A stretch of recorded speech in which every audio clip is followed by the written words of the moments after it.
আজ সকালে বিছানা গোছানো থেকে আমার ব্লগটা শুরু করলাম। আজকের ওড়নার চাদর পাতলাম। চাদরটা কালকেই বলেছিলাম যে ভীষণ নোংরা হয়ে গেছে, ওটা কাচতে হবে। এটা আমি উল্টেই পেতেছি, দেখেছো সামনের দিকের রঙটা কত সুন্দর, কিন্তু আমি উল্টো দিকে পেতেছি কেন জানো?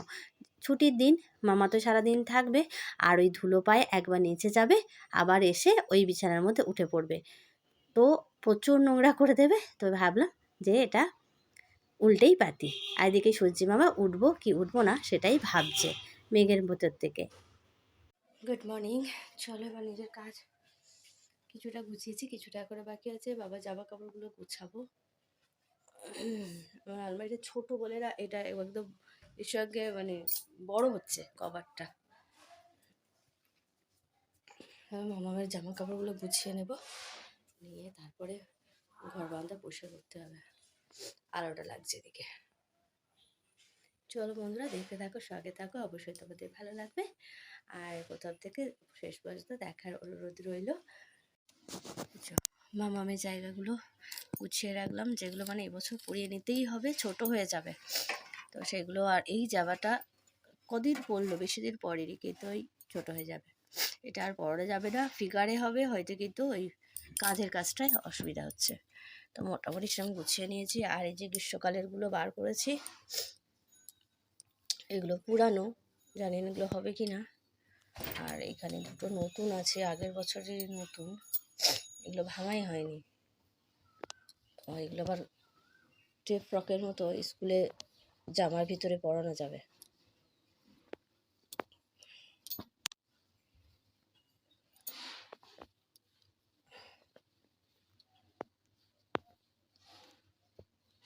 চলো, এটা ওই জামাটা বার করে দিয়েছি।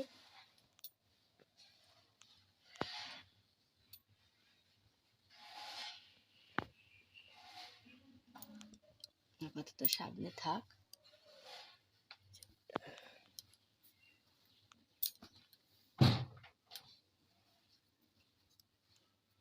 তোমার ওটা একটু গুছিয়ে দাও না গো।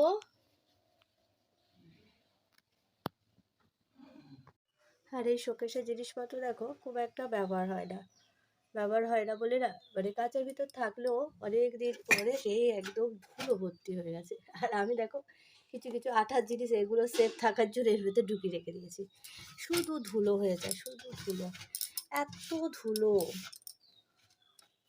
আর এগুলো বেশি করতে গেলে আবার কোথায় ভেঙে যাবে। এখানে দুটো ছিল, কি কারণে আবার দুটো গ্লাস ভেঙে গেছে আপনা আপনি। এতটা ধুলো হয় না, এগুলো ব্যবহার যদি না হয় যা হয়, শুধু শৌখিনতা। কিছু ধুলো দেখেছো? এই দিকের কাজটা দেখো কতটা ধুলো। আর এরকম করে পরিষ্কার করা যায়? আর এখানে বিশাল বড়টা অ্যাকোরিয়াম রেখে দিয়েছে। এর ভিতরে এই কাজগুলো, এগুলো কিছুই ব্যবহার হয় না। দেখো এই কাঁচের ভিতরে নিয়েছে, কিন্তু এর ভিতরে ধুলো, দেখেছো কেমন ধুলো হয়েছে।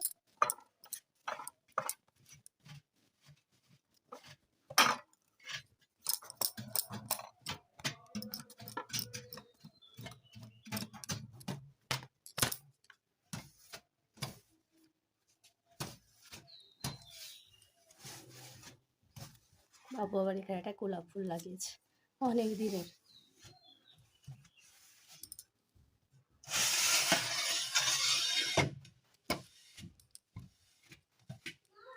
বলো। আর এই উপরটা বাবু না হলে হবে না, বাবু সব নিজের জিনিসপত্র সব এর ভেতরে ঢুকিয়ে রেখেছে, কোনটা কাজের আর কোনটা কাজের নয়। এটা আবার যদি করতে যাই, আবার খুঁজে না পেলে আবার বকবে। কি খেলা বা? তোমার খেলা বাইরে আছে। সকালবেলায় জেমস, দেখ সকালবেলায় জেমস দুষ্টু। চলো, ঘর বাদা একদম পুরো পরিষ্কার করে গোছা হয়ে গেছে। এটা শুকনো হয়ে গেছে, এদিকটা এখন জল জল রয়েছে। হ্যাঁ দাঁড়াও, হ্যাঁ গান দেবো, কটা কাচতে হবে, এই জোগাড় করেছি সব। সকাল থেকে অনেক কাজকর্ম হলো, পরিষ্কার পরিচ্ছন্ন কিছুটা হয়েছে, কিছুটা রয়েছে। ভাবছি ওটা পরে করব, আগে ব্রাশ করি, মামাকে খাওয়াই, তারপরে আমরা খাই, তারপরে বাকি কাজটা পরে করব। আজকে বাবু মুড়ি খাওয়া তরকারি করতে বারণ করলো, তো আজকে বললো যে এমনি জল দিয়ে মুড়ি দিয়ে খাবো। তো ওই কাজ আছে একটা এসির, ওই রোদে রোদে যাবে, সেই জন্য বললো আমি অন্য কিছু খাবো না, খেলে আমার অ্যাসিড হবে আর আমার রোদে রোদে কাজ করতে গেলে আবার কষ্ট হবে, আবার ওষুধ খেতে হবে। সেই জন্য বললো ঠিক আছে, তুমি ঠান্ডা ঠান্ডা করে ওই জল আর চিনি দিয়ে খেয়ে যাও।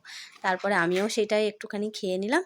আর এদিকটায় তারপরে বাকিটা মানে ডাস্টিংটা করেই নিলাম আজকে, সেই করছিলাম যে কালে ভাবলাম যে শোকেসটাও পরিষ্কার করে নিই। বাবু এটা ব্যবহার করবে, ওটা ব্যবহার করবে, কিন্তু ঠিক জায়গায় রাখবে না, সব নিয়ে এসে ওই টিভি আর কম্পিউটার দুটোই একসাথে আমাদের ওর সামনেই সব রেখে দেবে। আর দেখো ওষুধের মানে যেখানে সেখানে ওষুধ ওর। এটা পরিষ্কার করে নেব, নিয়ে তারপরে রান্নাবান্নার দিকে তো রয়েছে। তো সকাল থেকে এই কাজ করতে অনেকটাই ব্যস্ত, যেহেতু ছুটি, তো ছুটির দিনে একটুখানি করি, না হলে অন্য দিনে সময় হয় না যে এই পরিষ্কার করা করা। স্কুল থেকে এসে রান্নাবান্না করে কমপ্লিট করে করতে করতে প্রায় সেই 12:30 1টা। আজকের ব্লগটা শুধু কাজ আর কাজ, শুধুই এই দেখাচ্ছি, অন্যগুলো আজকের খুবই কমই দেখিয়েছি। আর এই দেখো মামামের ওষুধ, এটাও এখানটায়, ওর যে কিসের ওষুধ নেই, চোখের ওষুধ, নাকের ওষুধ, কানের ওষুধ, হ্যাঁ, আর এমনি তো জ্বর জারি তো রয়েছে, কাশির ওষুধ, সে মানে ঘরে শুধু ওষুধের বাচ্চা থাকলে যা হয়।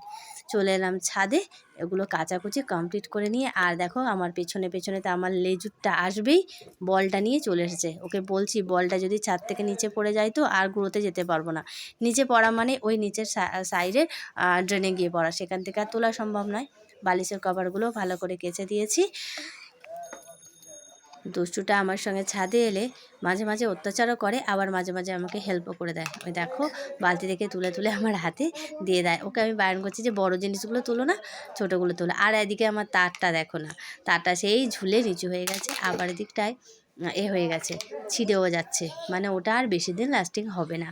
হ্যাঁ, যতদিন হয় ততদিনই চালাই, আর না হলে তারপরে বাবুকে বলতে হবে, আবার দড়িকে এসে আমাকে লাগিয়ে দিতে হবে। প্রায় তো 10:30 11:45 বাজে। এরপরে রান্নাবান্না তো রয়েছে। আজকে দেখি ফ্রিজে কোন জিনিসগুলো বেশি মানে খারাপ হয়ে যাচ্ছে সেগুলো টেনে টেনে বার করব, করে নিয়ে তারপরে সেটাই রান্নাবান্না করতে হবে।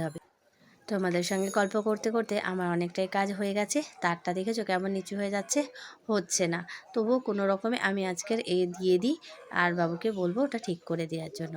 এদিকটা মামা দেখো এখনও তুলে যাচ্ছে, এখনও মধ্যে রয়েছে। এখন ওই তারের মধ্যে আর দিলে তারটা আর আস্ত থাকবে না, এবারে নিচে পড়ে যাবে।